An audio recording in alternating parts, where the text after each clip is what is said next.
Bom dia a todos. Esse é mais um call de cenário do mês de julho, com a presença do André Leite, para trazer aí para nós as impressões sobre o mercado global e falar um pouquinho da nossa cabeça para as estratégias. A palavra está contigo, André. Perfeito, gente. Muito bom dia, obrigado a todos pela presença. Falar um pouquinho de macro, né, como a gente conversa sempre, depois, naturalmente, fazendo os links disso com os mercados globais e com os mercados locais, né, que tivemos aí os últimos 60 dias não foram muito fáceis.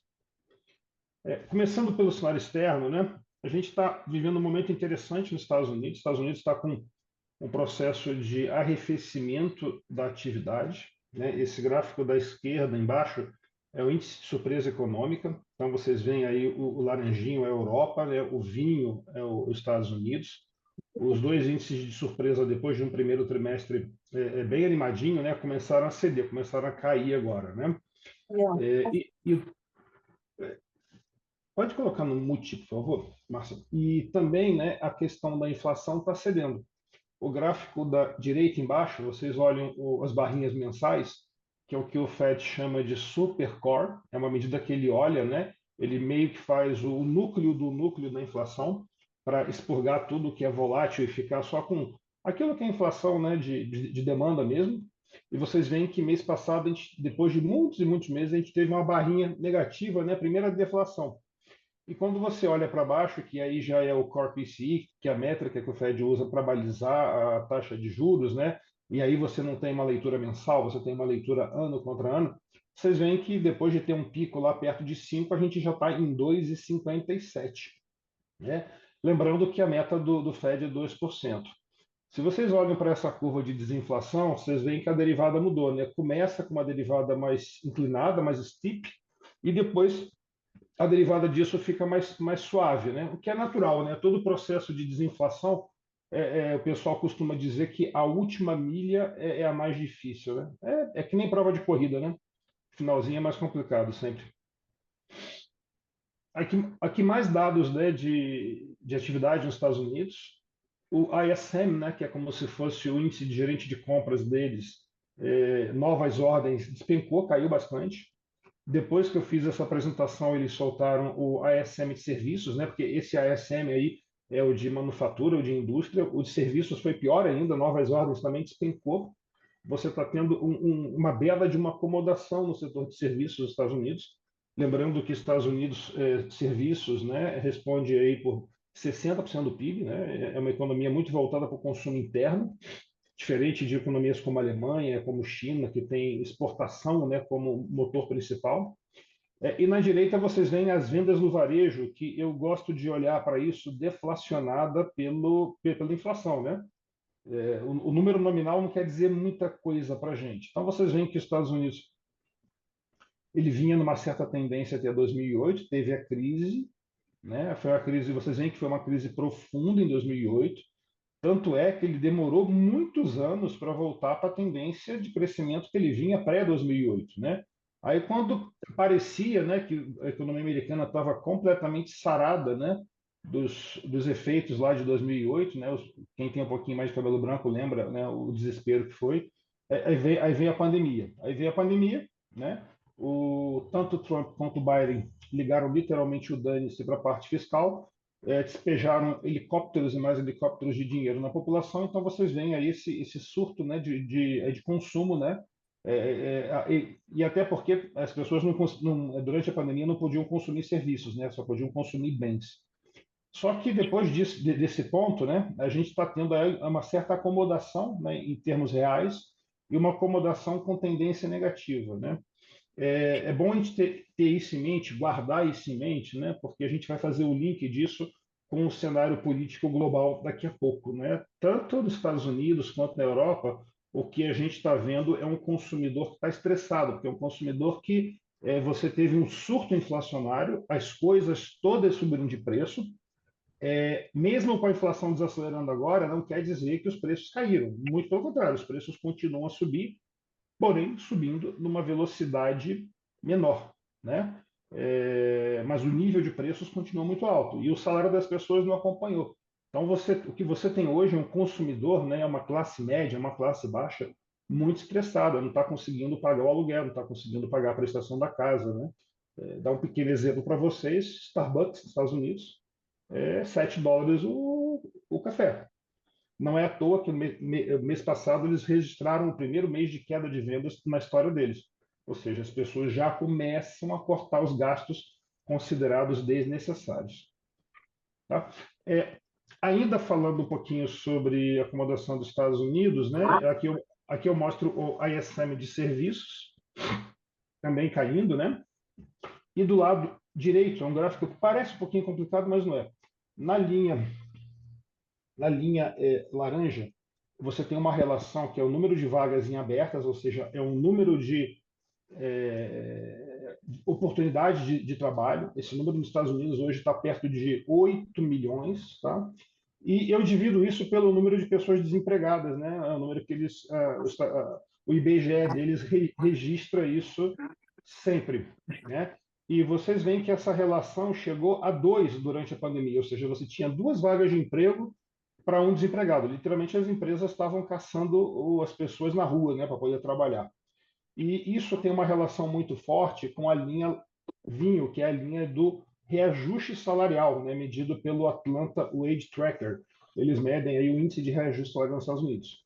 E agora, né, com a normalização da economia, né, e até com esse arrefecimento, vocês veem que o número de vagas em aberto despencou, então a relação vaga-desempregado, que era 2, agora está em 1,2, praticamente voltando aí para os níveis pré-pandemia, e vocês veem como é que o reajuste salarial, né, ele acompanha.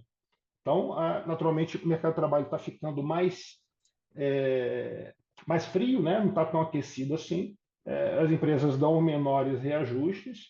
E por que isso é uma boa notícia? Porque isso vai bater lá na inflação, né? E isso também casa, né, com uma das nossas principais teses, principais posições nos portfólios internacionais, que também faremos o link com isso lá na frente.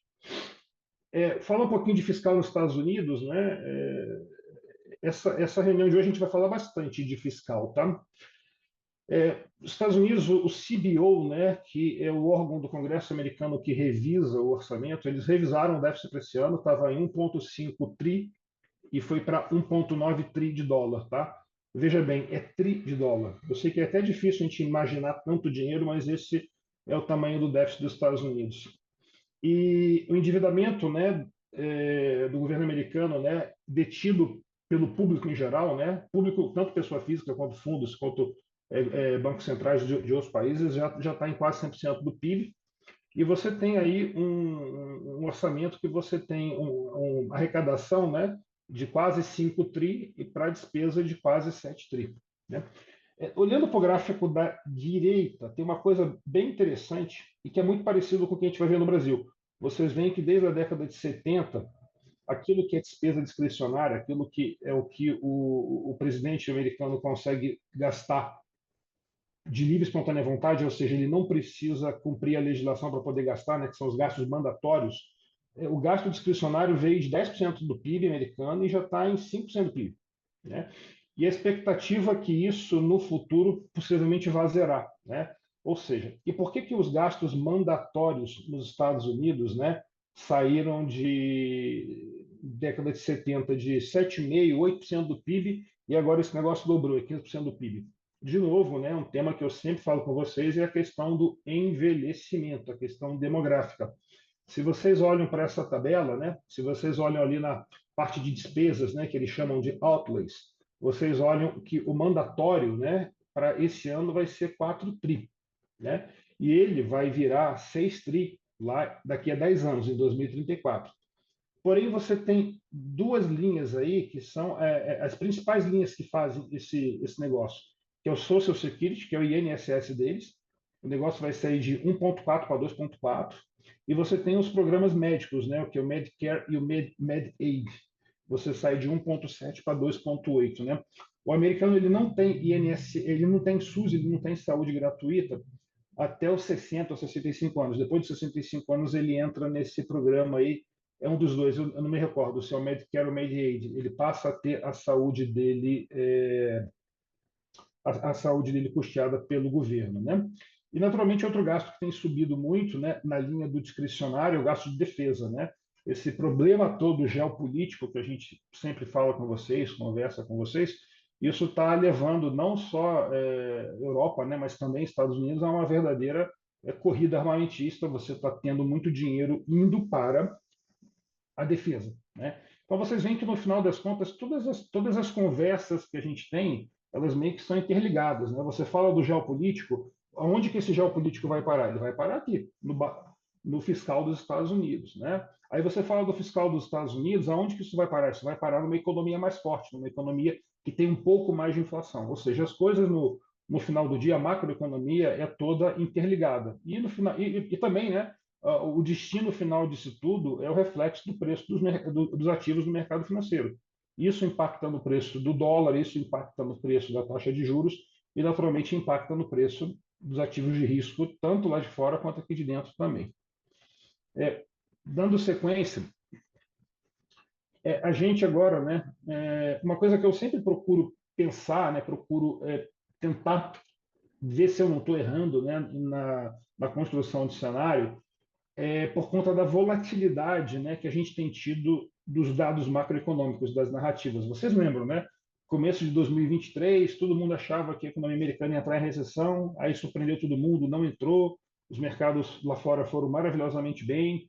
No final de 2023, todo mundo achava que a economia americana estava desacelerando, que o Fed ia cortar 8 vezes a taxa de juros, aí a economia começou forte, a inflação começou forte, os 8 cortes de taxa de juros geraram 2 cortes de taxa de juros. Então, a gente está vindo, né, de uns 2, 3 anos aí de bastante volatilidade macroeconômica. E quando eu comecei a ver agora, né, esses dados aí de atividade desacelerando, a inflação também desacelerando, eu quando comecei a olhar para isso, a primeira coisa que eu pensei é, será que isso é pegadinha? Será que isso é um drible da vaca? Ou será que esse negócio realmente aí tem uma consistência? Assim, uma coisa que indica que talvez a gente esteja com uma tendência de mais consistência agora é esse gráfico aí. Esse gráfico aí mostra o cheque Covid, né, que os dois governos americanos, né, o Trump e o Biden, despejaram na população americana. Eles chegaram a ter 2 trilhões de dólares, né, o pico ali foi entre 21 e 22. E, segundo o Fed de São Francisco, agora, né, agora na virada desse semestre, isso zerou, isso ficou negativo, né? Então, como você não tem mais essa ajuda desse colchão fiscal, o consumidor americano naturalmente está ficando numa situação mais difícil, a economia começa a desacelerar e possivelmente a gente vai entrar num período da economia americana um pouco mais parecido com o que era antes da Covid. Eu não digo que é totalmente parecido, porque o governo americano continua gastando muito. Então, você ainda tem um fiscal muito forte, mas uma segunda pernada desse fiscal, que era o estoque de poupança na mão do consumidor americano, esse estoque não existe mais. Então, digamos que a gente deu uns passos, né, na direção de uma economia mais parecida com o que a gente tinha pré-2008. Agora, falar um pouquinho da parte eleitoral, né? Eu, quando escrevi isso, não tinha tido o segundo turno francês. Naquela época, esperava-se que a França, que a direita fosse fazer maioria, não fez. Na verdade, você teve um negócio muito dividido, né, entre esquerda, centro e direita na França. Eles até agora não conseguiram formar maioria para poder fazer um governo, para poder formar o primeiro-ministro. Talvez o Macron tenha que colocar aí um primeiro-ministro tecnocrata, ou seja, ninguém quer, até porque a esquerda está querendo virar primeiro-ministro, mas o Macron também não quer, até porque vocês sabem como é que é o plano de governo da esquerda na França, né? Querem botar imposto de 100% em todo mundo que ganha acima de 30 mil euros, querem elevar a carga tributária das empresas, enfim, aquele inferno econômico. Então está tendo uma reação muito grande, né, das empresas e do próprio centro e não colocar a esquerda como primeiro-ministro. Então, na verdade, o que aconteceu lá que virou uma grande confusão. Tá? Na Inglaterra, né, que a gente não comentou aqui nesse slide, mas eu vou falar brevemente, você teve também troca de poder, né? O Partido Conservador ele foi esmagado nas urnas pelo Partido Trabalhista, o Labour, né? Fazendo essa ressalva que esse Labour de agora não é o Labour que disputou as últimas eleições, né? As últimas eleições que o Labour perdeu, O cara que era o candidato a primeiro-ministro, que era o Jeremy Corbyn, era um cara bem de esquerda, era tipo um Boulos, assim, um cara bem pessoal mesmo, né? O Partido Trabalhista, entendendo que esse tipo de coisa não agrada a população, eles fizeram um verdadeiro expurgo no partido.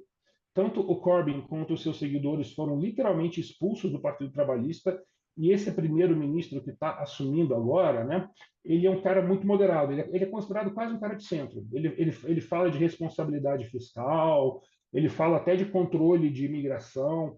Muita gente compara ele com o que foi o Tony Blair, né, que foi o último primeiro-ministro trabalhista depois desses longos anos aí de governos conservadores. Inclusive, o mercado lá fora está bem animado, tá? Os fundos, os hedge funds que a gente conversa lá fora, todos eles, ou todos talvez seja um exagero, mas boa parte deles começando a construir posições otimistas em relação à Inglaterra, especialmente na moeda, na libra esterlina. O que tem de comum entre a eleição de UK e a eleição da França? O que tem de comum das duas eleições foi que você teve uma extrema rejeição ao establishment, ao status quo, né? O público inglês virou e falou: não quero mais continuidade, eu quero trocar. O público francês também virou e falou: eu quero trocar. Tanto é que, se você juntar os votos da esquerda francesa com a direita francesa, que é justamente a oposição ao centro de Macron, você teve que esses dois caras tiveram aí praticamente 2/3 dos votos, né? O que o eleitor europeu está dizendo para a gente? Que ele está esmagado pelo custo de vida, está esmagado pela inflação. A vida está muito difícil para ele, né? O preço das casas subiu, o preço das hipotecas subiu, né? E é exatamente por esse motivo que o nosso call nos Estados Unidos também é um call de mudança, né? Não só por conta da questão da doença, né, do presidente Joe Biden, que talvez nem concorra aí à reeleição, mas eu acho que o favoritismo aí de Donald Trump ou de qualquer outro candidato republicano é exatamente isso, né? As pessoas elas estão insatisfeitas, né? Porque a vida ficou mais difícil para elas, a vida ficou mais cara para elas. Inclusive nos Estados Unidos, a gente está com um fenômeno interessante. Você está tendo um crescimento muito grande do part-time job, né? Que é o emprego de meio período. E o que significa isso? Significa que o americano que tem o emprego dele normal não está conseguindo pagar as contas, o cara está pegando um emprego aí de meio período ou de algumas horas por dia para poder fazer uma graninha extra para poder pagar as contas. Tá? Então, o que a gente está vendo aí digamos que o resultado, né, das políticas populistas e inflacionárias durante o Covid e no pós-Covid, ou seja, as pessoas estão insatisfeitas por conta da inflação e do custo de vida. Tá. Nosso resumo aqui de lá fora, né? A gente mudou uns pesos, né? Naturalmente, o nosso cenário de arremetida ele caiu, né? Ele estava em 50%, ele foi para 35%. O soft landing ganha um pouco de peso, 40%. E o de recessão continua nos 25%. Mas aqui eu quero fazer uma analogia, né? Que toda recessão começa como um soft landing, né? Eu estava lendo um estudo de economista, ele falou que é mais ou menos parecido com a água congelando. Quando você coloca a água no freezer, né? Ela antes de congelar, ela fica muito tempo no estado líquido, aí subitamente ela congela, né? Então, o processo de recessão é assim também, né? Você começa com uma desaceleração, em algum momento a velocidade da economia cai no nível, cai no ponto que a recessão vem. Dos últimos 10 ciclos econômicos, a gente teve 2 ciclos que o soft landing ficou nisso mesmo, que não virou uma recessão. Nos outros todos, virou uma recessão. Eu, particularmente, continuo apostando, né, no nosso cenário na TAG, continua apostando na média, né, a gente continua apostando aí na história econômica, e a gente crê que o fim desse ciclo nos Estados Unidos também vai ser uma recessão. Naturalmente, não conseguimos saber se vai ser uma recessão suave ou se vai ser alguma coisa mais grave. Europa, né? Os últimos dados que a gente tem visto de atividade também bem fraquinhos, bem ruinzinhos, especialmente a parte de produção industrial. Você pega a produção industrial Alemanha, Holanda, França, está tudo caindo ano contra ano, 6%, 7%, 8%. Né? Então, a Europa também você vai ter mais corte de taxa de juros lá, porque é uma economia mais fraca, e lá eles têm espaço para isso, porque a inflação está bem comportada. Você pega a grande maioria dos países, a inflação europeia está 2,4, 2,5 e com tendência de queda. China, a China a gente está vivendo agora uma espécie de hiato, né? A gente vai ter o pleno econômico, né? Uma espécie de congresso econômico na China. Normalmente é em março, eles mudaram a data esse ano para julho, vai começar dia 17 de julho, eu acho, e você vai ter várias medidas econômicas possivelmente sendo anunciadas lá. Então, meio que o mercado em relação à China tá todo mundo em suspense, né? Esperando para ver o que o Xi Jinping vai anunciar de medidas macroeconômicas. No mais, eles continuam lutando aí com uma desaceleração econômica grande. Eles já estão até começando a enfrentar o problema da deflação, né? Lembrando, né, que a deflação foi um dos principais problemas do Japão, né? Quando você estourou a bolha japonesa lá nos anos 80, o Japão conviveu, né, teve que lidar durante muito tempo com o problema da deflação. Só agora que eles conseguiram sair disso, tá? É uma grande armadilha econômica essa história. Possivelmente a gente vai esperar nas próximas apresentações trazer aí o que o Pleno vai dizer para a gente para falar um pouquinho mais de detalhe de China. Falar um pouquinho de Brasil, né? A gente teve uma crise agora, né? Uma grande crise de mercado. Eu diria que teve um componente de histeria um pouco grande nisso, na reação de preço no mercado, tanto é que os preços voltaram depois. Mas tem algumas questões estruturais aqui que a gente queria tratar com vocês, né? Para vocês entenderem que o nosso problema fiscal é algo inevitável. A gente vai ter que parar para discutir essa história. Do jeito que está, em alguns anos a gente vai bater no muro. Tá? Então, dá umas informações aqui para vocês. De 87 a 2024, os gastos obrigatórios, né, aquilo que o governo tem que gastar, chova ou faça sol, saiu de 37% das despesas primárias, subiu para 96%. É isso mesmo que vocês estão ouvindo. Hoje em dia, né, o nosso presidente Lula tem 4% de orçamento ali para poder gastar do jeito que ele quer. Né? E sendo que desses 4%, o Congresso, né, com aquelas emendas, né, parlamentares, já abocanhou grande parte disso. Então, praticamente hoje, o governo federal, e não só o governo Lula, mas qualquer governo federal no Brasil hoje, é um bicho bastante pouco importante, não tem muito poder em termos de orçamento. Ele é meramente um repassador de verbas, porque a Constituição já tem 96% dos gastos carimbados. Já. Falando um pouquinho de benefícios sociais, 60% dos benefícios são reajustados pelo salário mínimo, né? Só que o Brasil resolveu, especialmente nos governos do PT, adotar uma política de ganho real no salário mínimo. Então, olha esse número, de 95 a 2018, a gente concedeu cumulativamente 157% de ganhos reais no salário mínimo, ou seja, acima da inflação. Né? Assim, não estou dizendo aqui que nós não devemos ter uma política de dar reajustes reais para o salário mínimo. O problema é que quando você faz isso, você está atrelando todos os benefícios da Previdência e você está estourando as contas públicas. Tá? E aí, né, os gastos previdenciários, né, movidos, né, movimentados por essa população aí que envelhece para caramba, isso representa hoje em dia mais da metade dos gastos das despesas primárias que a gente tem. De 87 para 23, os gastos do INSS em relação ao PIB, eles praticamente quadruplicaram. E quando você olha para a taxa de crescimento desses gastos previdenciários, eles crescem num ritmo superior aos demais gastos. A nossa expectativa é que em 2032 as despesas obrigatórias serão 100% das despesas primárias, ou seja, aqueles 4% que o governo ainda tem para gastar do jeito que ele quer vai virar rosca, vai virar zero. O que acontece quando você tem zero de discricionário para gastar? Você tem aquilo que a gente fala de shutdown, né? O governo você paralisa o governo, e o primeiro real que você gasta em cima desse 100% de despesa primária, você vai ser obrigado a se endividar. Uma das regras de ouro, né, do orçamento brasileiro, né, das regras fiscais, diz que você não pode emitir dívida para pagar despesa corrente. Você só pode emitir dívida para pagar juro de dívida ou emitir dívida para poder pagar investimento. Quando você estoura, né, essa questão de despesa primária com obrigatória, você vai ter que emitir dívida para poder pagar a despesa do dia a dia. O que isso significa? Quebrou a regra de ouro e crime de responsabilidade fiscal. crime de responsabilidade fiscal, você tira o presidente da cadeira dele. Do outro lado, a gente vê que assim como a revolta da MP 1227, aquela do PIS e COFINS mostrou, a gente não tem mais espaço na sociedade para aumento de carga tributária. Nossa carga tributária aí já é 34%, 35% do PIB. A gente não tem mais espaço.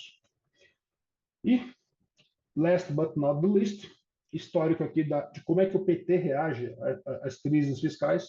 Em 13 anos de governo PT, a meta primária foi alterada ou contornada, né? Aquelas pedaladas aí da nossa presidente ciclista Dilma foram contornadas em 8 anos. Então, é um governo que a função de reação dele, né, quando você tem restrição orçamentária, não é uma função de reação no sentido positivo, no sentido da responsabilidade. Então, é importante a gente ter isso em mente. Tá? Dando aqui uns gráficos para vocês verem o drama, né, desse aumento, né, da parte previdenciária, você tem aí a tendência, o gráfico da esquerda em cima, né? Olha só a curva do BPC, benefício de previdência, né?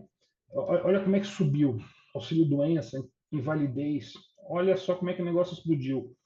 Muito dessa explosão recente foi um plano que o INSS fez para poder acelerar a fila, né? Porque tinha muita fila para o pessoal receber os benefícios. Então, eles conseguiram reduzir a fila, só que na medida que você reduz a fila, você aumenta o gasto, né? Embaixo também você está mostrando o número de beneficiários da Previdência em milhões, né? Você tinha uma curva, que é essa curva azul, que era o esperado da reforma da Previdência, a gente já deixou a curva para trás. O que está acontecendo aqui é o laranja. A gente já tem 33 milhões e meio de pessoas dependentes aí, beneficiários da Previdência. Isso aí está atrelado naturalmente ao envelhecimento da população. O outro gráfico que eu também acho interessante aqui a gente mostrar é como é que a despesa subiu, né, que é o gráfico da direita em cima. Você teve que a despesa em 2022 ela foi 18% do PIB. Isso, em 24, virou 19% do PIB. Você subiu 1% do PIB em 2 anos de despesa. E aonde que isso apareceu? Isso apareceu no Bolsa Família com 0,6, apareceu na Previdência com 0,2, apareceu na Saúde com 0,4. Ou seja, a curva, né, que a gente está de crescimento de gastos, e veja bem, não estou falando aqui de gasto discricionário, não. Isso aqui não foi que o governo resolveu construir mais pontes ou mais estradas. Não, isso aqui é só o nosso problema demográfico e o nosso problema de indexação ao salário mínimo, né? Ou seja, a gente está crescendo para caramba o número de usuários da Previdência e esses usuários, o benefício desses caras anda junto com o salário mínimo, que por sua vez tem reajuste real. Tá? Então vocês veem como é que é a trajetória que a gente está. Tá. Com isso, né, a gente está trabalhando, né, com um déficit para esse ano de 1,2% do PIB. E aqui cabe uma observação. A meta do governo, né, que está no gráfico da esquerda em cima, é uma meta que ela é zero, né, 2025, por exemplo, e você tem ali uma bandinha de menos 0,25 a mais 0,25% do PIB. E por que o nosso número está com menos 1,2 em 24 e menos 0,9 em 25?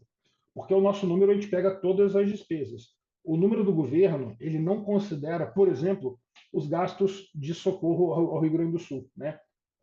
Por questão de legislação, tudo que é gasto de tragédias você não conta para o primário, né? Então, assim, o governo ele consegue cumprir a meta dele, o Lula não descumpre a lei de responsabilidade fiscal, só que na prática não é isso, né? A gente sabe que dinheiro é dinheiro, dinheiro não tem carimbo, então na prática o déficit não vai ser zero, vai ser alguma coisa perto de 1, porque a gente colocou aí a questão do Rio Grande do Sul.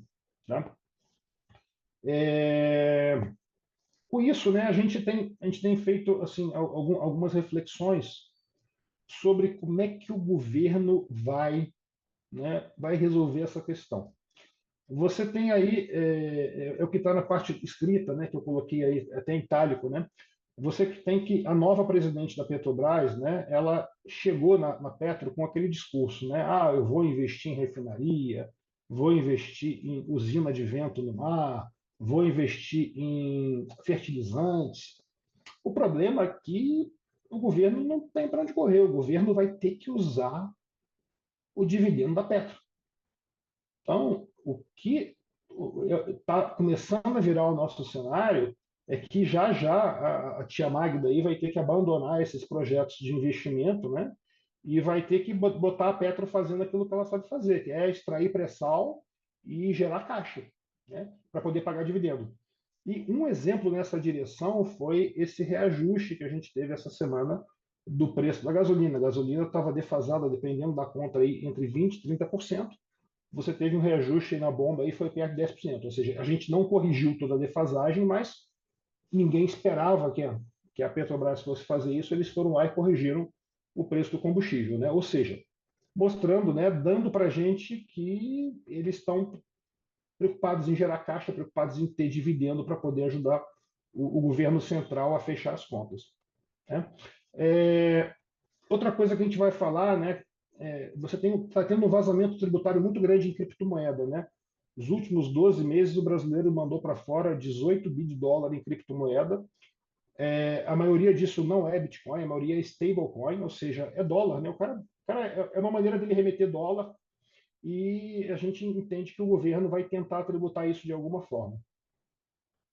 Outra coisa que a gente acha que o governo também está batendo desespero, que eles vão tentar tributar de tudo que é jeito, é a indústria dos jogos, né? Seja os jogos esportivos, né, os bets, e é um assunto perigoso, né, porque a gente sabe que tem muita lavagem de dinheiro nisso, e também a questão que estão tentando aprovar da liberação de jogos de azar, né, os cassinos.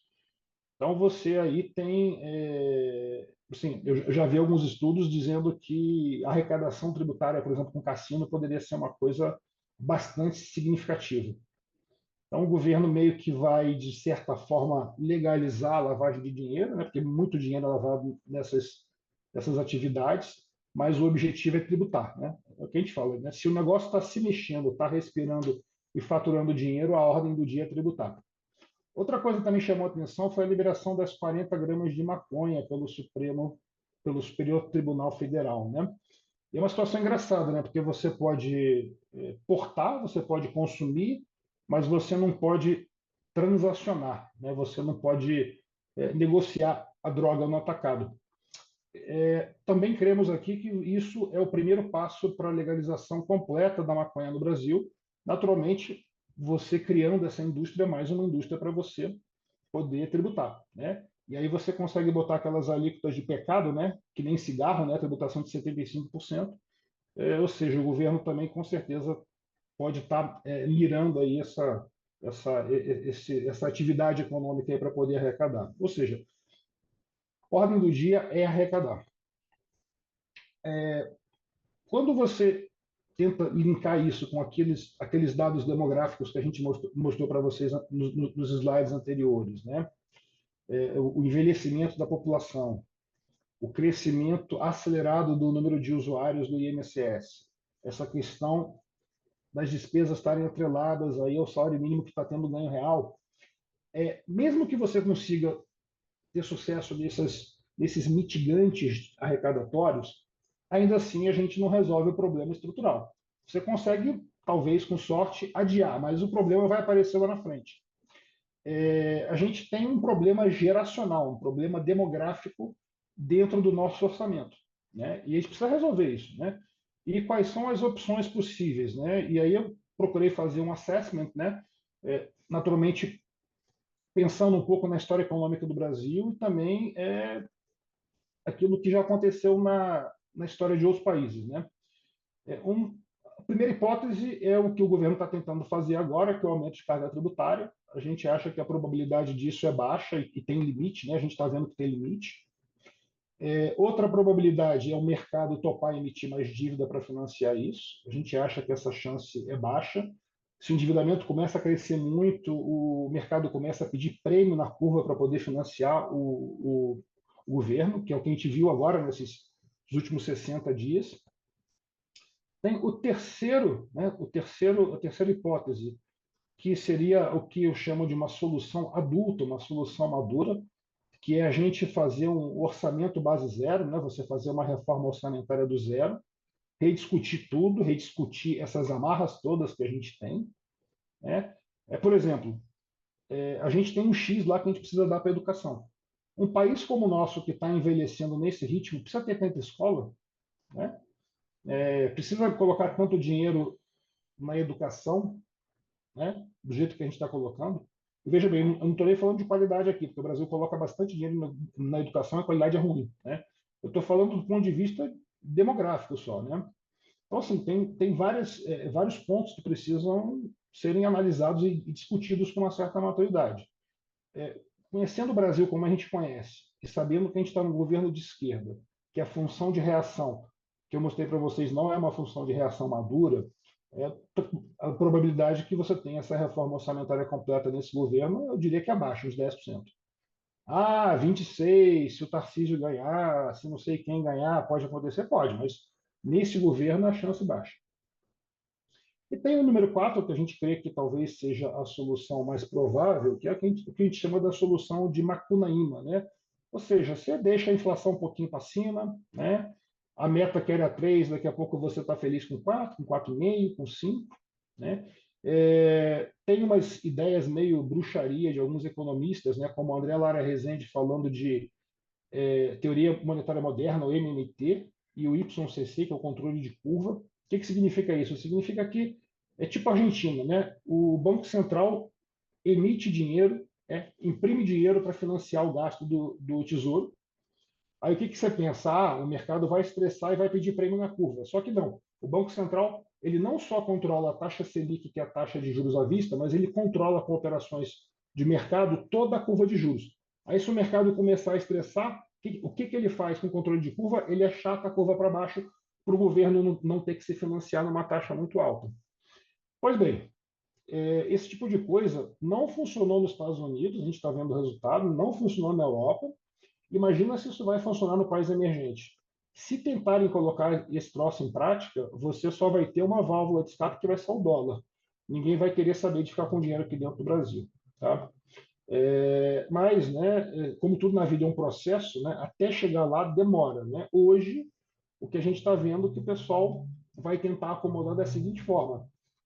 Por exemplo, esse ano, o Haddad falou que vai cortar 26,5 bi de gastos, não está muito claro como. Estão tentando um pouquinho mais de impostos, né? Estão querendo subir 1% o CE, contribuição social sobre o lucro líquido. Eles estão querendo ganhar um pouquinho mais de tempo, né? Possivelmente a gente vai ter um Banco Central, não vai ser tão duro quanto esse último Banco Central. É um Banco Central que possivelmente não vai perseguir a meta de 3 de inflação, o 4 para ele está bom, e vamos empurrando com a barriga para 24, para 25, e quando o negócio estourar, não é um problema para o meu governo, é um problema para o governo do meu sucessor. Tá? Então, a gente precisa ter em mente aí assim, quais são as saídas fiscais que a gente tem como país. Agora, quer dizer que a gente vai virar a Turquia por conta disso, né? Teve gestor há pouco tempo aí fazendo live, fazendo stock pickers, dizendo que o Brasil vai virar a Turquia. A gente, inclusive, vai soltar um paper aí nos próximos dias dizendo que não. Tem diferenças grandes, né, do Brasil para a Turquia.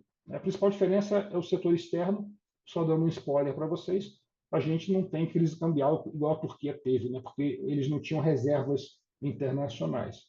Mas o nosso fiscal é um fiscal ruim, é um fiscal estruturalmente ruim que exige soluções. Aqui está o nosso setor externo, falar um pouquinho do setor externo aqui. Vocês notem, né, no gráfico da direita embaixo que a balança comercial já começa a ceder, tá?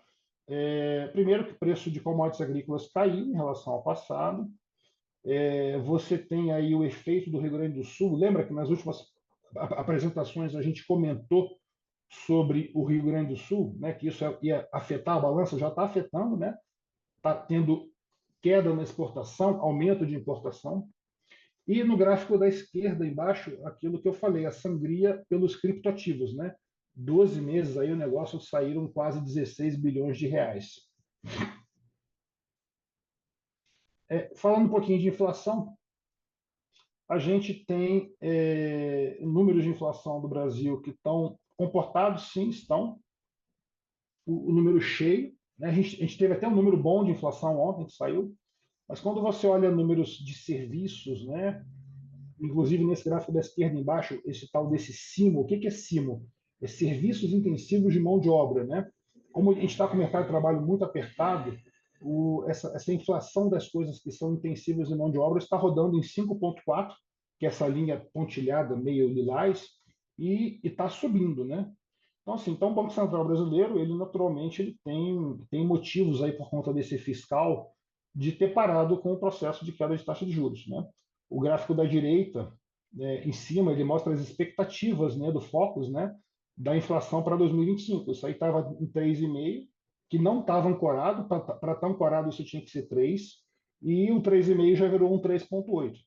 E dentro do modelo de inflação do Banco Central, as expectativas elas pesam bastante nas equações. Então, mais um motivo também do Banco Central falar: opa, eu preciso esperar um pouco para ver o que vai acontecer com a inflação nos próximos meses. Resumão de Brasil, né? Que a gente não tem muito mais espaço para aumento de carga tributária.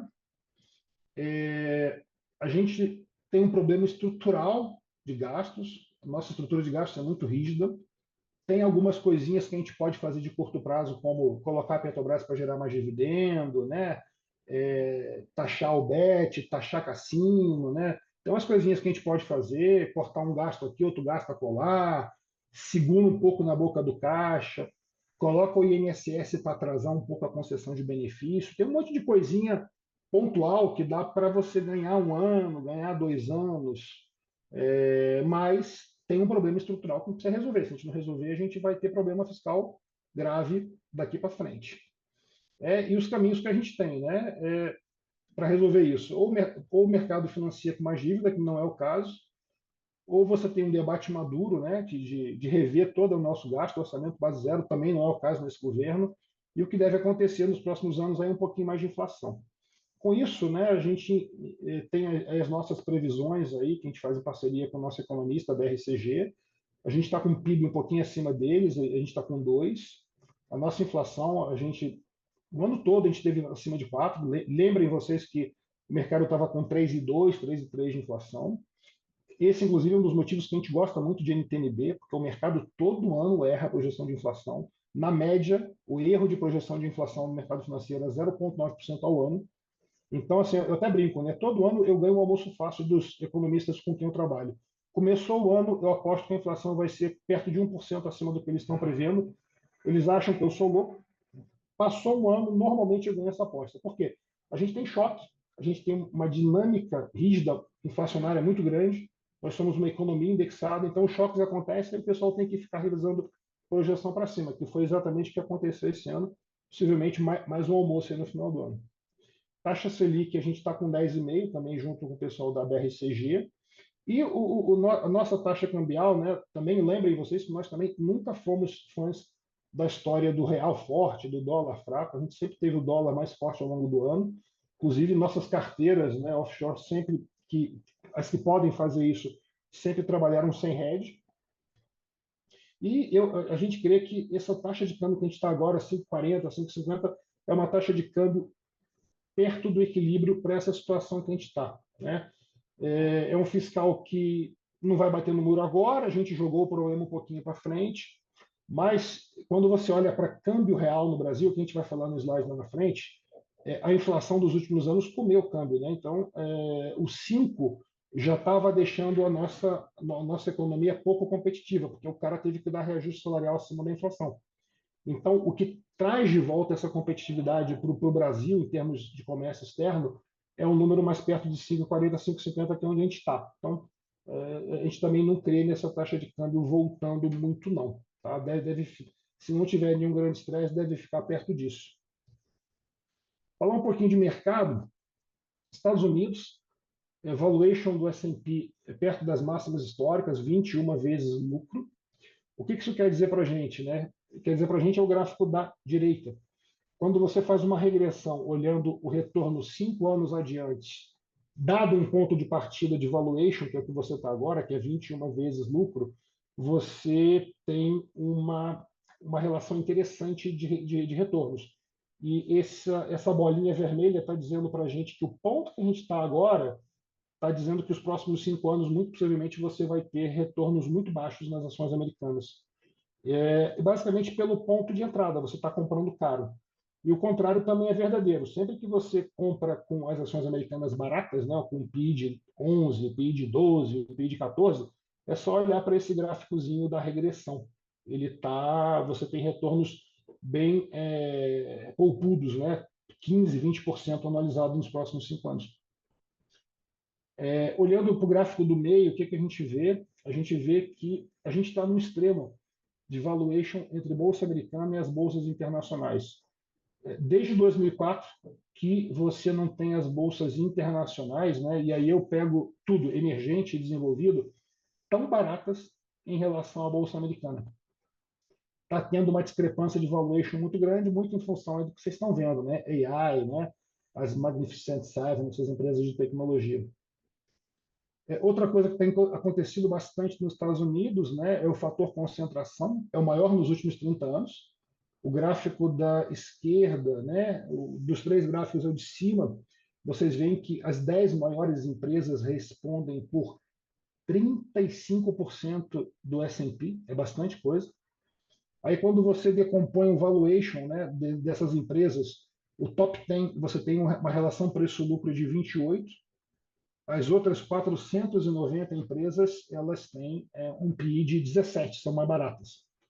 Até por isso, né, na nossa alocação dos portfólios globais, a parte de S&P, a gente não está utilizando o ETF do S&P, a gente está utilizando um ETF chamado RSP, que ele tem peso igualzinho, né, para cada uma das 500 ações. Por quê? Justamente por essa informação que a gente tem nesse gráfico. Né?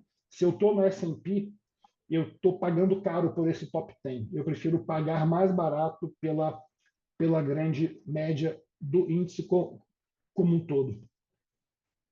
Esse gráfico do meio, ele traz para a gente uma coisa bem interessante. Ele fala o percentual dos ativos das empresas, dos setores, que é caixa.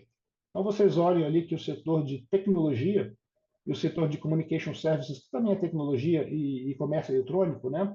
E mídia social, 50% dos ativos dessa empresa é caixa. Né? Essas empresas são tão ricas em caixa que o aumento de taxa de juros para ela foi bom. Quanto mais o Fed aumentar a taxa de juros, mais aumenta a receita financeira dela. E isso é bem diferente de outros setores, né, como indústria, o setor de utility, setor de construção civil. Né?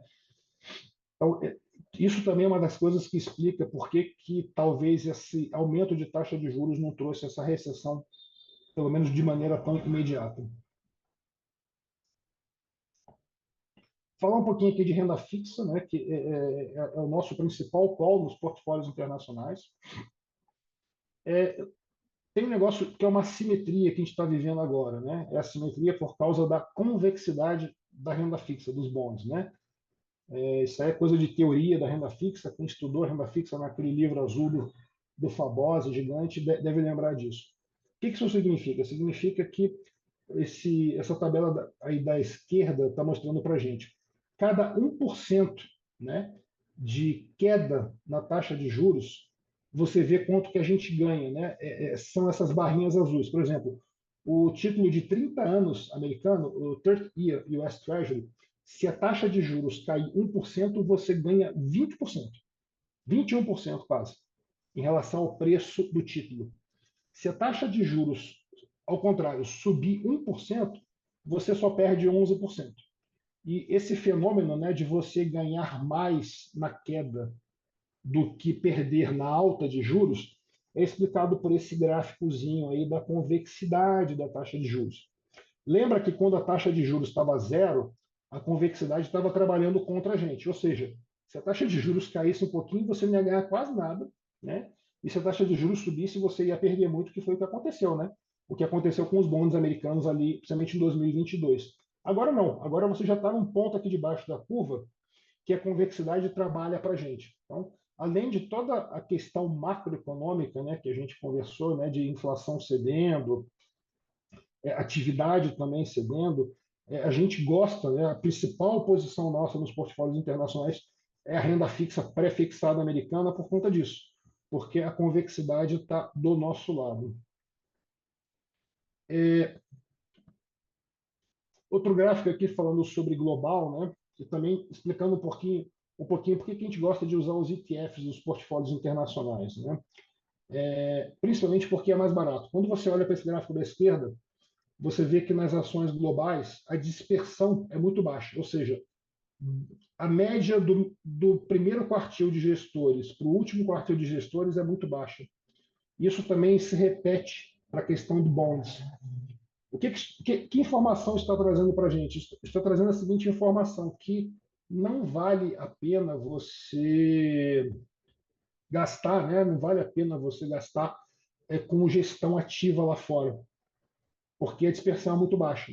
É melhor você ficar no ETF que você vai ter o resultado do índice praticamente sem pagar a taxa de administração. Agora, tem outras classes de ativos, né, lá fora, né, como hedge funds, como private equity, como venture capital, como private debt também, como real estate. Vocês veem que a dispersão é grande pra caramba. Nesses casos, vale a pena você utilizar bons gestores, porque se você naturalmente tiver uma boa seleção, você vai conseguir fazer uma extração de alfa legal nisso. Tá? E para completar esse slide, o gráfico, o desenho, né, da direita embaixo é o Z-score, né, em várias classes de ativos. O que esse Z-score aqui, ele está pegando os últimos 25 anos em termos de valuation, em termos de preço, né? E para baixo significa que as coisas estão baratas, para cima significa que as coisas estão caras. Olhando uma perspectiva histórica, o que essa informação está trazendo para a gente? Que a renda fixa, né, Treasuries, US Core Bonds, Municipal Bonds, estão baratos, né? E no extremo oposto, o que está caro? É o large cap americano, são as ações de grande capitalização nos Estados Unidos. Então, mostrando um pouco como é que está o nosso balanço de risco lá fora, né, nas carteiras internacionais, o que nós temos? Nós temos bastante renda fixa acima da média, e nós temos renda variável abaixo da média. Uma das coisas que explica isso é justamente essa perspectiva de precificação histórica. A renda fixa está barata, renda variável, especialmente large cap, está cara. Falar um pouquinho do mercado local, né? Esse gráfico aqui é um gráfico bem interessante, que é o nosso câmbio real. O que é câmbio real? Câmbio real é aquela taxinha de câmbio nossa, né, que a gente vê na tela todos os dias, e você divide por um deflator que leva em consideração a inflação brasileira vis-à-vis a inflação americana. Então você tem uma noção de competitividade da nossa moeda. Qual foi o nosso maior ponto de depreciação? Foi lá em 2002, na eleição do Lula, né? A turma que tem cabelinho branco vai lembrar, né? O estresse que foi lá quando o Lula estava para ser eleito a primeira vez. Então, o ponto que a nossa moeda esteve mais competitivo foi lá em 2002, o ponto de maior depreciação. Qual foi o ponto de maior apreciação? Foi por volta de 2011, né, quando teve aquele super ciclo de commodities, os mercados emergentes crescendo para caramba, Brasil crescendo para caramba também, chovia dinheiro aqui, saiu o dólar, estava perto de 2, um e pouquinho. Né? E do ponto de vista de competitividade foi um ponto ruim. A moeda estava pouco competitiva. Trazendo isso para os dias de hoje, a gente teve um surto de competitividade perto da pandemia, né, quando o câmbio bateu 5,90, mas vocês veem que o 5,90 da pandemia não é o 5,70 que bateu agora. Por quê? Porque a inflação comeu. A inflação comeu a nossa competitividade. Então, pegar a moeda no ritmo que está, no ponto que está, esse 5,40, 5,50, a gente está muito perto aí da linha vermelha, que é a média. Então, hoje, quando você olha para o câmbio brasileiro, dá para dizer que no 5,40, 5,50 ele está num ponto de equilíbrio, não está nem caro nem barato do ponto de vista de competitividade externa. Falar um pouquinho aqui de curva de taxa de juros. Essa tela aqui eu tirei bem no meio do estresse, esses números já são melhores, né? A curva mês de julho já melhorou bastante, mas a gente chegou a precificar, né, para vocês terem uma ideia, 90 bips, né, quase um ponto percentual de aumento de taxa de juros nesse mandato do Roberto Campos, coisa que a gente também não acredita. A barra para esse Banco Central subir juros está alta. E o próximo Banco Central, possivelmente do Galípolo, dando continuidade, ele subiria a taxa de juros mais 100 bips, ou seja, você teria até janeiro de 2026 2% aí de taxa de aumento de taxa de juros. E a gente também não crê que isso é factível, dado que o próximo Banco Central deve ser um pouco mais dovish, né? Então, nós naturalmente, nos mandatos discricionários locais que nós temos, nós também aproveitamos e fizemos aí posições pré-fixadas, né? Você teve aí a LTN de janeiro de 2026, no auge, sendo negociada a 11,70, 11,80. Se você crê que não vai ter aumento de taxa de juros até lá, que é o nosso caso, é o nosso cenário base, essa LTN estava rodando aí 112, 115 do CDI no pior momento dela. Atualmente, isso já não está assim, né? Isso já cedeu. Aqui a gente fala sobre a NTNB 2035, quando eu fiz a apresentação estava perto de 6,50, agora está mais perto de 6,20. E o que esse gráfico fala para a gente? Esse gráfico fala para a gente aquilo que é o Brasilzão, né? É eterna reversão à média. Quando as coisas melhoram muito, o establishment dá um jeito de não deixar as coisas melhorarem, as reformas não vão em frente. Também o Brasil, quando piora muito, o establishment chega lá e fala: peraí, que está atrapalhando os negócios, né? Foi o que aconteceu com a Dilma e, em menor medida, o que aconteceu com o Lula agora. Meio que o Lula levou uma enquadrada e parou de falar besteira, teve uma postura mais responsável do ponto de vista fiscal. Então, como é que a gente encara o Brasil, né? Dado que o Brasil é um país de retorno à média, a gente olha para o Brasil sempre como aquele aluno nota 5, às vezes aluno nota 6. E quando o mercado está muito animado, né?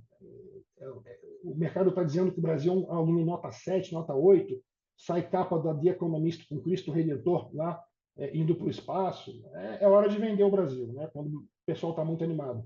Também, né? Do lado oposto, que foi exatamente o que aconteceu nas últimas semanas, quando os preços estão dizendo para a gente que o Brasil é um país nota 2, nota 3, a gente também não acredita, a gente também acha que é hora de comprar ativos brasileiros, que foi o que nós fizemos aí para os nossos clientes nas últimas semanas. Tá? Então, o Brasil de um modo geral, o nosso framework, a nossa maneira de entender o Brasil é essa, né? Ah, isso é estável, vai ficar assim para sempre? Não. As coisas podem melhorar, podem piorar, mas por enquanto é o que a gente está vendo de Brasil. Falar uma coisa um pouquinho interessante de bolsa, né?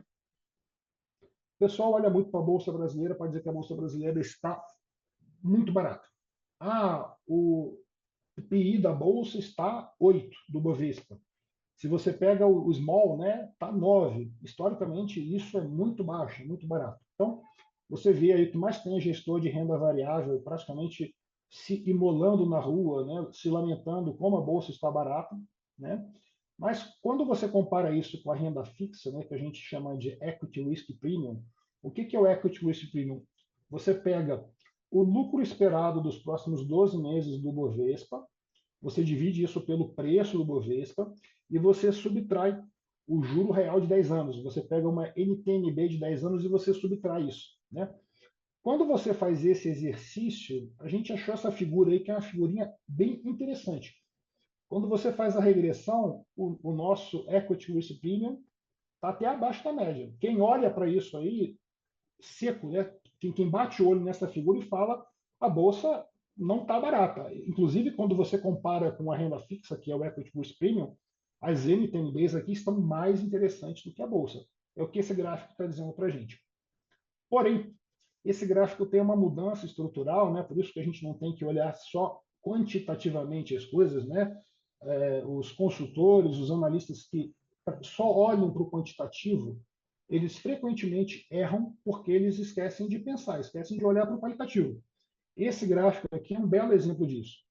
Você vinha, né, de 2014 até 2019, 2020, mais ou menos com uma faixa constante de equity risk premium, mais ou menos uma espécie de conversão à média. E o equity risk premium, de 20 em diante, vocês veem que ele deu um salto fenomenal, né? A bolsa brasileira ganhou prêmio pra caramba. E o que foi isso?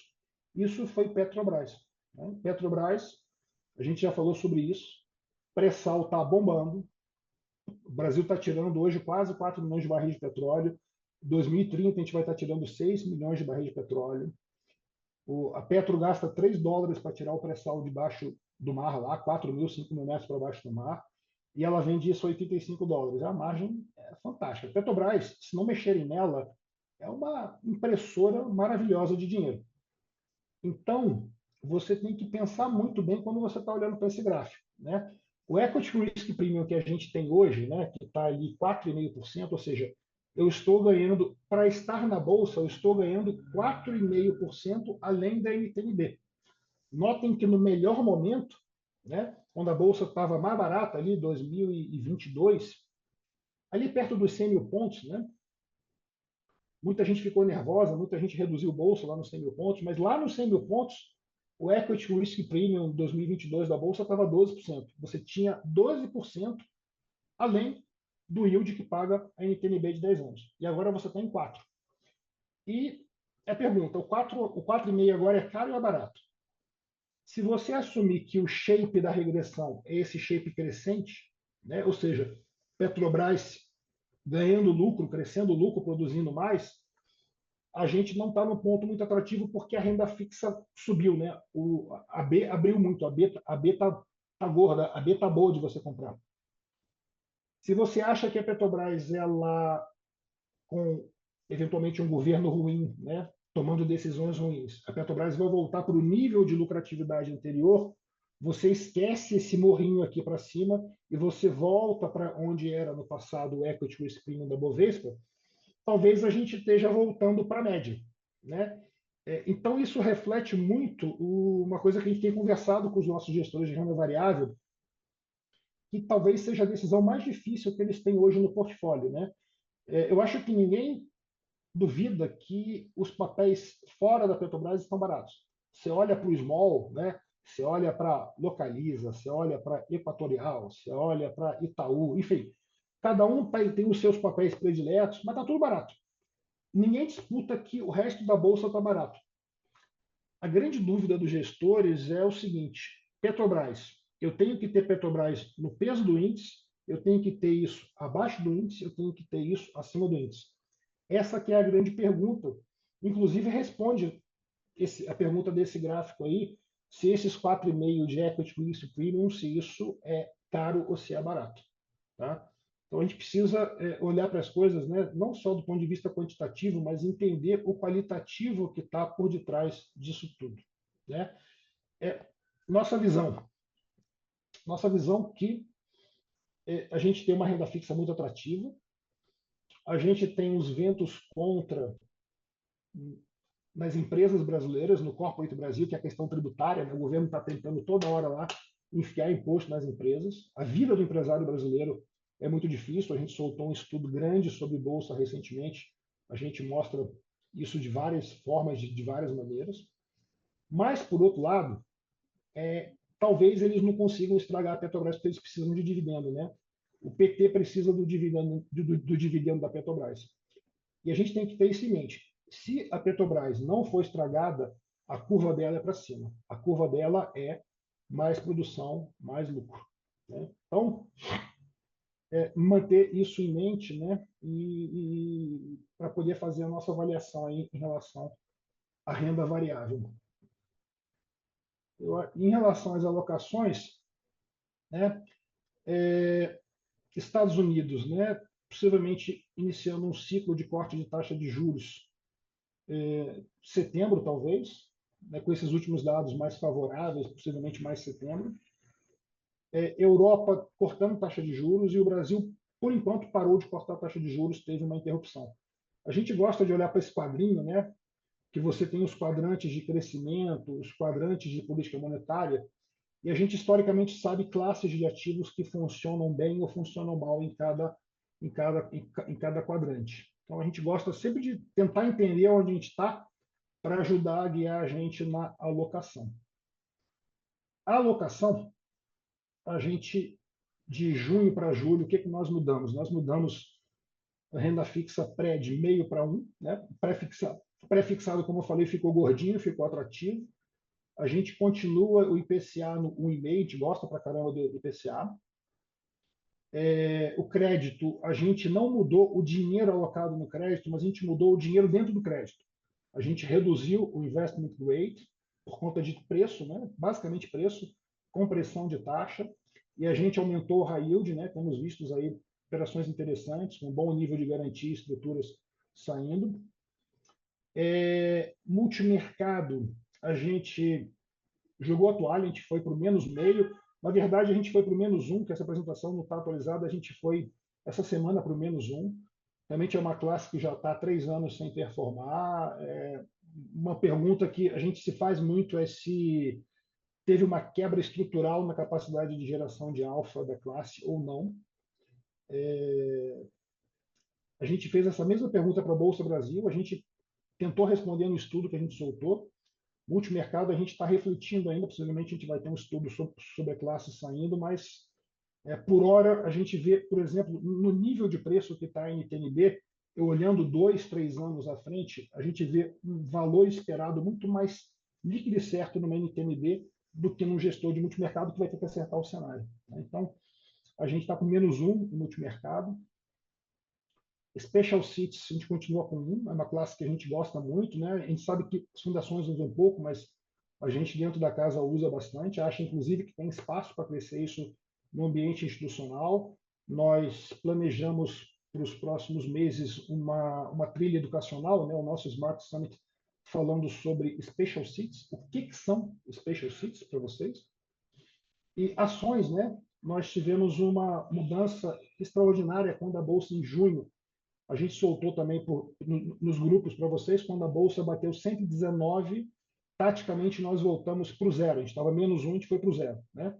Naturalmente, isso se pagou, a Bolsa agora está perto de 127 mil pontos, a gente está avaliando, por enquanto a gente mantém aí o neutro. Tá? Então, essas foram aí as principais mudanças de cenário que a gente fez. Fala um pouquinho do offshore. O que nós fizemos no offshore? Nós renovamos a nossa proteção da parte de bolsa, né? Proteção é como se fosse o seguro do carro, né?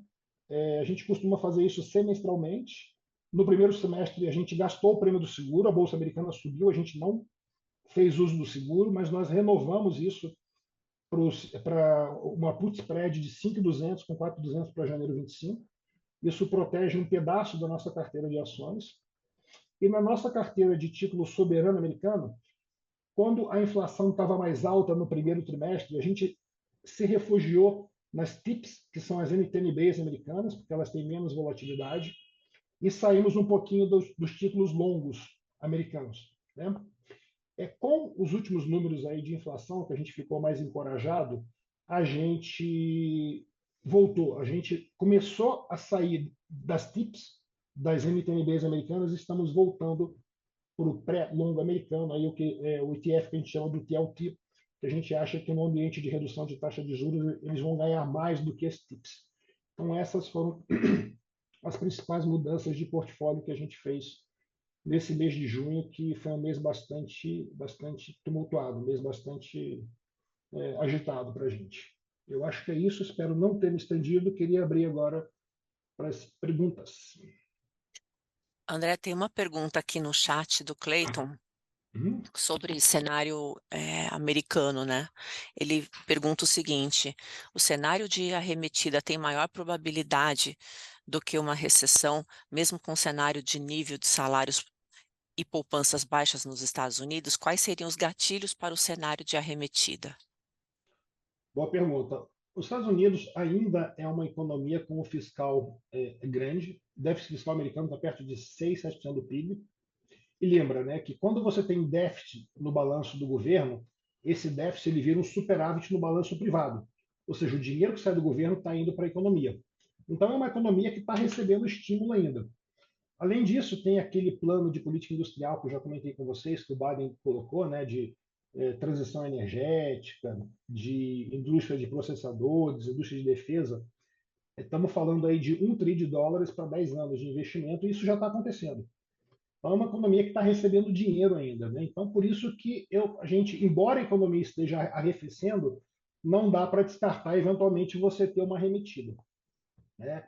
A gente precisa de mais dados, precisa ter um pouquinho mais de confiança em relação à atividade nos Estados Unidos, mas ainda é uma atividade, é uma economia que está crescendo.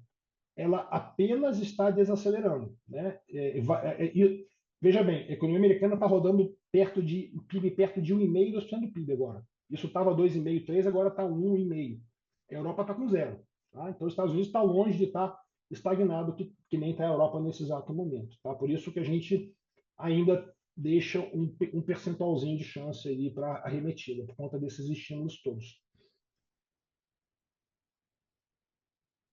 Me mandaram uma pergunta no WhatsApp aqui. Em a Petro sendo bem gerida, como você disse, né, continuando com todos Hum, esses resultados, não seria mais interessante ter uma parcela maior da renda variável em alocação passiva do que em gestor valor? Exatamente. Por isso que quando você olha, até nessa nossa indexação aqui, né, quando você olha lá embaixo a nossa carteira modelo de ações, né, vamos dar uma olhada. Em julho de 24, nós estamos com 5% de caixa, né, que a gente foi para o neutro. Estamos com 20% no BOVA 11 e estamos com 15% no que a gente chama de indexado ativo.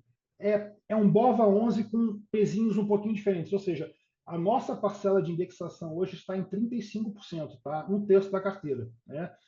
Como o problema da Petrobras é uma coisa que está desenrolando, naturalmente, né, se a gente vê que é isso mesmo, né, eles não vão fazer besteira com a empresa, a gente possivelmente vai aumentar esse percentual passivo, eventualmente até ter um percentual na própria Petrobras. Porque quando você fala de índice, né, você está comprando ali o percentual de Petrobras, mas você está comprando talvez outras coisas que não sejam tão interessantes. E como a gente tem um case muito específico de valor na Petro, a Petro está barata, a Petro está negociando em relação preço-lucro de 4, de 5. É a petrolífera mais barata do mundo. E com essa curva de pré-sal, que é uma curva naturalmente crescente aí de produção. Então, se a gente vê que realmente isso vai acontecer, enfim, se a gente vê que realmente o pessoal não vai conseguir estragar a empresa, talvez seja o caso não só do passivo, mas ter um percentualzinho diretamente alocado em Petro. Obrigada. Alguém mais? Algum questionamento?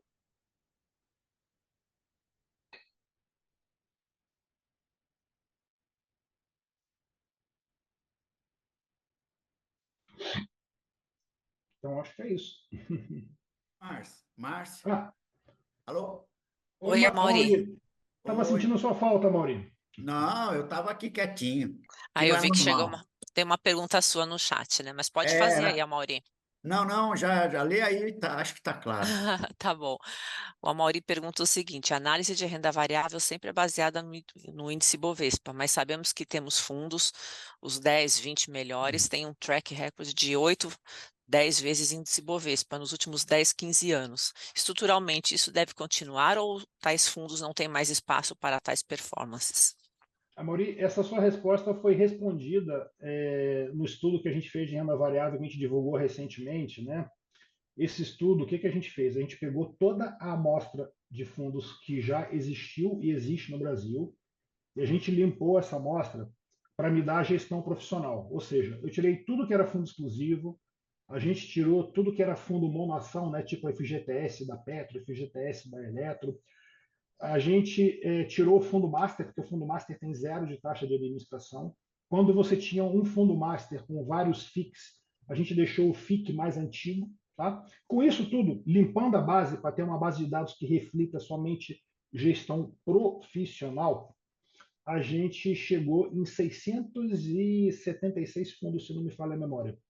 E a gente analisou esses caras, né, olhando várias janelas, janelas de 1 ano, 2 anos, 4 anos, 5 anos, até 20 anos.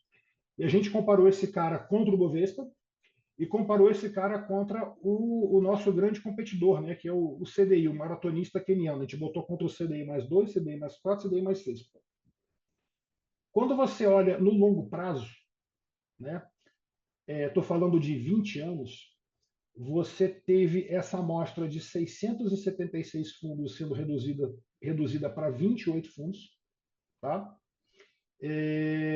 Por quê? Porque mortalidade, né? Você sabe que a mortalidade na indústria é muito grande. Então, 28 fundos desses 676 têm 20 anos ou mais. Desses caras, eu vou pegar agora o CDI mais 2, tá? Que é uma métrica de risco até relativamente baixa.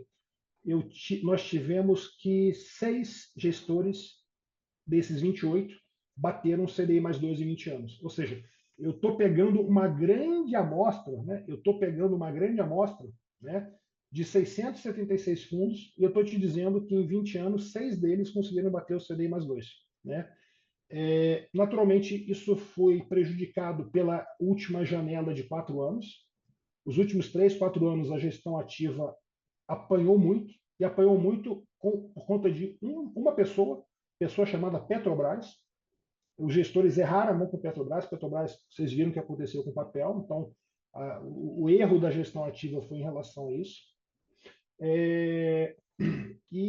Enfim, a métrica que a gente tem é essa, né? Uma métrica, quando você olha no longo prazo, é uma indústria com muita mortalidade e que pouca gente batendo aí o CDI mais 2, o CDI mais 4. Porque bater o Ibovespa, para a gente não quer dizer muita coisa. O Ibovespa em si é um índice ruim. O Ibovespa em si, ele tem uma performance de CDI menos. O Ibovespa, olhando ele em todas as janelas, é CDI menos.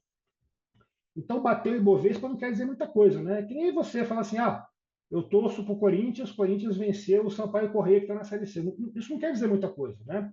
O importante é você bater o CDI mais 2, o CDI mais 4, o CDI mais 6, que é a nossa métrica de risco. Especialmente o CDI mais 4, porque o CDI mais 2, um bom fundo de crédito já bate. O CDI mais 2 eu já tenho no crédito. Se você for pessoa física, né, seu caso, por exemplo, e você ter o isento, né, o ativo isento, a renda fixa isenta, né, você vai conseguir o CDI mais 2 muito fácil. Então, o CDI mais 2 também não é o que a gente olha para o CDI mais 4. O CDI mais 4 já te dá uma remuneração adequada para o risco que você está correndo na renda variável. E, convenhamos, bater CDI mais 4 no Brasil é difícil. E isso não é por conta dos gestores, não. Nós temos ótimos gestores. O problema é que o Brasil é um país que não foi feito para renda variável. É um país que tem uma carga tributária muito alta, é um país que tem muita imprevisibilidade. No estudo, a gente mostra que a taxa interna de retorno da Bolsa Brasileira histórica real é 3%, e a taxa interna de retorno da NTNB é 6%. 20 anos para cá, 6% real. Quem é que desempenhou melhor, Bolsa ou NTNB? NTNB, muito melhor. Aí eu pergunto, como é que um negócio que tem metade da taxa interna de retorno tem um desempenho muito maior do que a Bovespa? E aí a gente responde isso no estudo. A NTNB e a Bovespa, as duas têm volatilidade. Mas volatilidade você tem instrumentos para lidar com ela. Você faz hedge, você faz estrutura de opção, você controla a volatilidade. Até na sua alocação, né? Mais bolsa, menos bolsa. Porém, a NTNB é um contrato. Você comprou IPCA mais 6, você vai receber IPCA mais 6 lá na frente. Não importa se o Alexandre Moraes acordou de mau humor e resolveu fazer uma barbaridade jurídica. Você vai receber. Já a Bolsa, ela está sujeita ao que a gente chama de imprevisibilidade. E o Brasil é um país muito imprevisível. Exemplo, essa MP 1227, que queria pegar a compensação de PIS e COFINS. Algumas indústrias literalmente iriam desaparecer caso essa MP tivesse prosperado. Então, não é que os gestores nossos sejam ruins, porque você lê esse nosso estudo, você fala, caramba, quase ninguém consegue bater o CDI mais 4. O problema não é o gestor, os nossos gestores são bons, o problema é que no Brasil é difícil.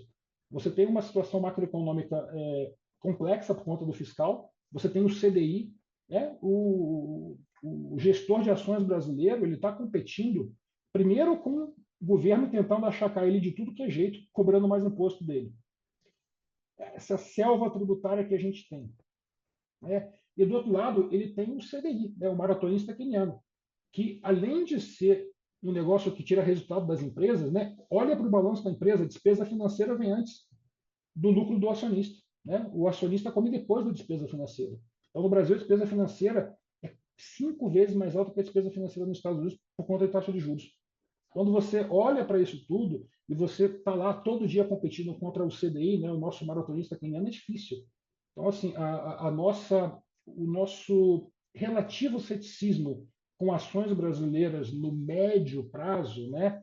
Claro que tem momentos que é bom comprar, tem cases que a gente gosta, como o case de Sabesp, que a gente está entrando bem pesado, a gente está muito animado com o que vai acontecer com o Sabesp. Tem coisas pontuais que a gente gosta, mas no geral é um ambiente difícil para a bolsa, né? Então, assim, isso não tem a ver com os gestores são bons. O que a gente diz sempre, né? Se Warren Buffett fosse gestor brasileiro, ele não seria gestor de ações, seria gestor de crédito. Legal, André, obrigado. Como sempre, sempre dando uma aula. Mais uma pergunta, Márcia. Essa que o André se referiu é a última apresentação de renda variável? Não, é um artigo que nós soltamos. Eu mando para você por mensagem. A gente soltou também por e-mail, tá? Não sei se Ah, chegou na sua caixa de entrada, mas eu te mando de qualquer forma aqui por WhatsApp. eu agradeço. Muito Pode obrigado. deixar. Obrigado, André, pela clareza. Estou Obrigado, vendo Amaury. tudo, viu? Depois dessa, já estou saindo, já dei aqui um call de saída de todos os fundos de renda variável. Brasil é um país do IPCA+, Amaury. IPCA+6 é lindo, Amaury. Isso a gente sabe. O duro que a gente estava esperando um retorno da bolsa e ele não vem. É, mas tá bom. Muito Tá obrigado e bom. parabéns, André, pelas colocações e pela visão aí do cenário. Excelente. Obrigado. Obrigado, Amaury. Saudades. Um abraço. Obrigada, pessoal. Até mais. Tchau, tchau. Obrigado. Tchau, Obrigada, tchau. gente. Tchau, tchau, tchau.